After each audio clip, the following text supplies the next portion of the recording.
Welcome to the Track Your Life podcast. In this series, we are on the track of the story hunter, exploring the art form and the magic of storytelling as a way to make meaning of the world. Story Hunter, Part 2, Into the Delta. The turbulence into Maun is intense as the heat bounces off the floor of the Kalahari Desert. Out of the right-hand side of the plain, I can see the green streaks and papyrus palms of the Okavango Delta. The Okavango Delta is formed when water from the Angolan highlands runs into the porous sand of the Kalahari, creating an incredible wilderness of island channels and grasslands. The delta is a natural phenomenon that can be seen from space. At the Duck Cafe, Maun's one-horse town cafe, we order chicken, and the team gathers for the first stop of the trip. Yes, the Duck Cafe is famous for its chicken. Alex and I link up with James and Innocent Ngwenya, one of the world's best young trackers. Innocent is a superstar. He graduated from the Tracker Academy, and his skills in the bush are hard to describe. In the world of trackers, Innocent is elite. We also find Otto James, another former Tracker Academy student who is Bushman and who lives in Botswana. Personally, there is something very satisfying as a tracker to meeting up with other elite trackers on the edge of a massive wilderness. I couldn't be more excited. There is the feeling of adventure in the air. This is what surfers must feel like with a swell rolling towards Jaws. Before we head south to meet with the Bushman, we will go north for a week to check on a leopard habituation project Tracker Academy has been working on. It's a fascinating story. In 2016, Tracker Academy sent Innocent to a remote reserve in Botswana to pioneer a leopard habituation program. Habituation is an incredible process whereby a tracker is dropped into unknown terrain to follow a wild leopard over months and months.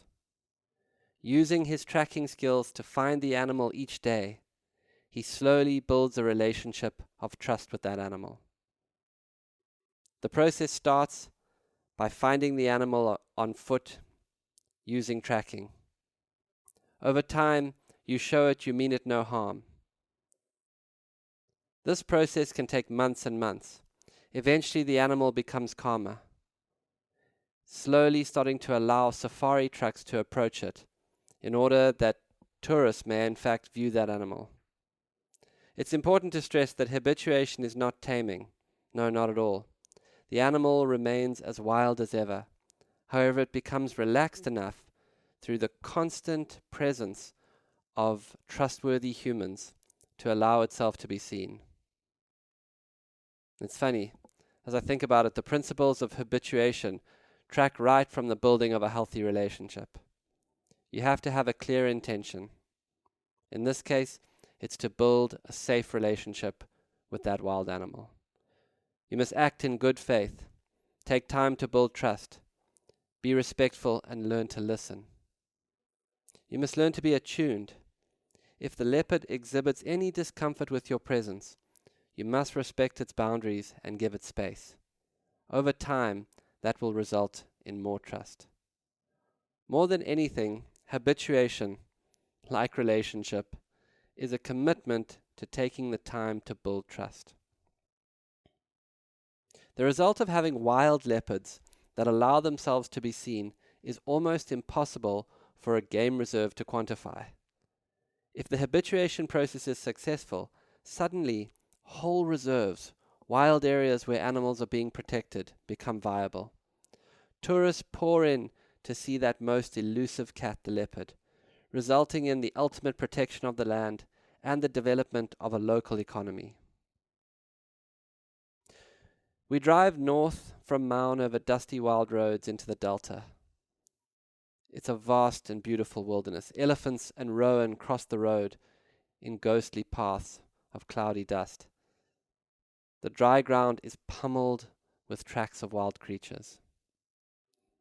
As we drive along in the back of the car, Innocent tells us stories of how as a young boy his family had been so poor their only food had been birds that he had become expert at catching.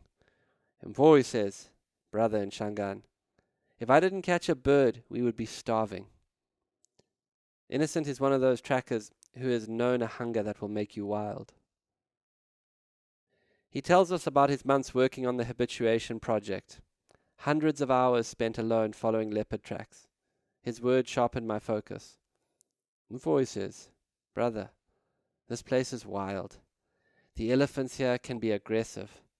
I remember I didn't leave my tent at night because there were so many hippo and buffalo in the camp. I had to pee in a bucket, he says. Alex drives and we banter non-stop as the car swerves around in the soft sand.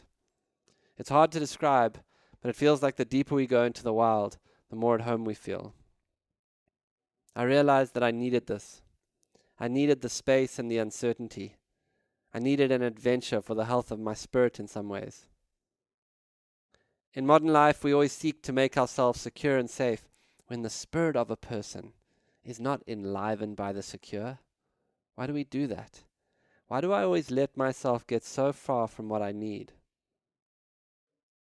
I notice that I'm happy when we lose cell phone signal.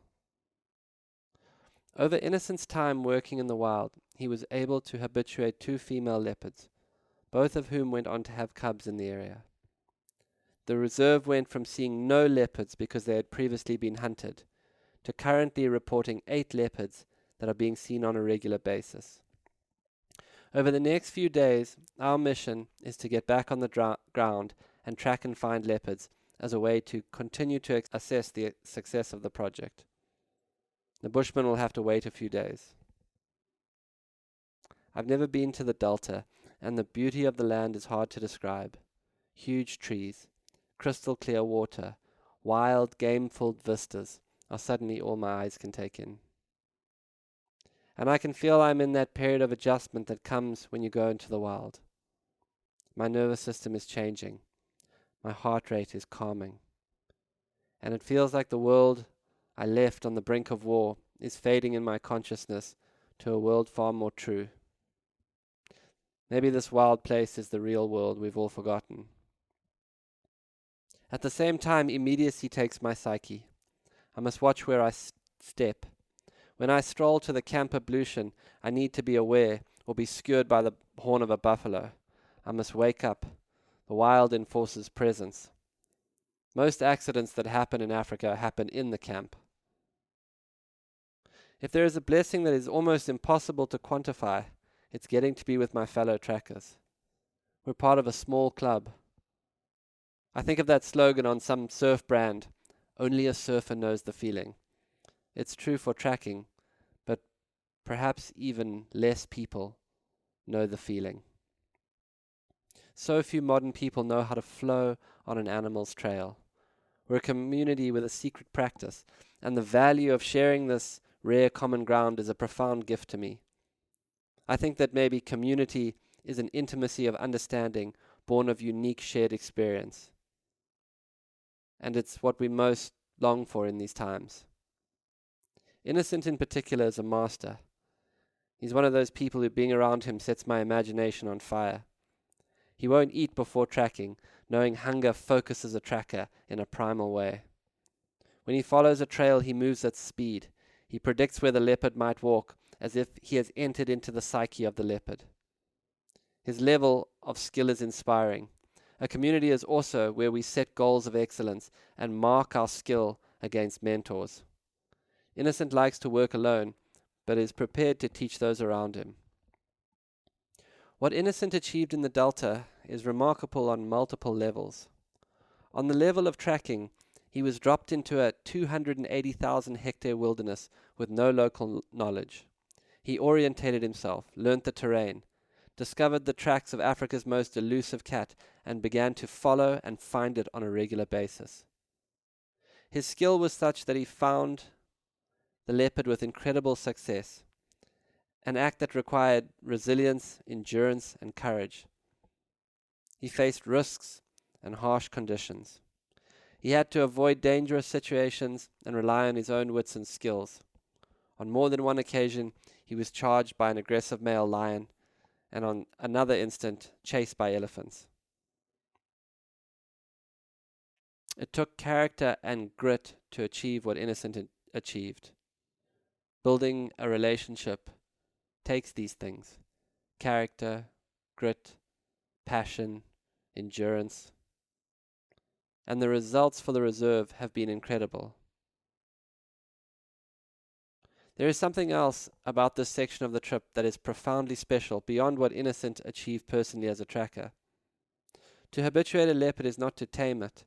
To habituate a wild leopard is to build a relationship with it. On our first morning in the Delta, we cut the tracks of a female leopard, and soon after we see a leopard sitting at the base of a fallen tree. The leopard watches us with curiosity, something that would never have happened 8 years ago, before the Tracker Academy's program. What an amazing prospect.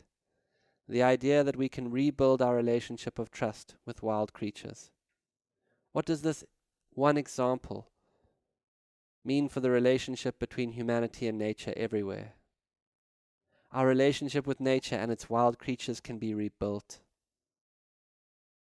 We're there as a safari truck arrives to observe the leopard, and I am struck by an incredible cycle of relationships. Tracker Academy trains young trackers. These young trackers use indigenous skills to build a relationship with a wild leopard. That relationship results in tourists having sightings, which in turn results in the continued protection of the land as the land's value goes up. It's a profoundly virtuous cycle. Virtuous cycles are made of chains. When we think like this, it helps us realize that our acts today might have unexpected outcomes in the future.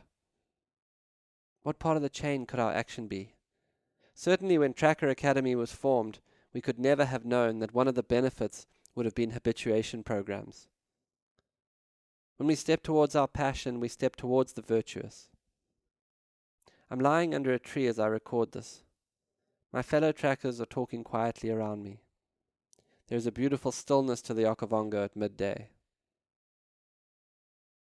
I know in this moment that I can't stop stepping towards the virtuous. As a story hunter, part of my work is recording these adventures for you. Not so much so that you can come on my adventures, but so that you can become the architect of your own.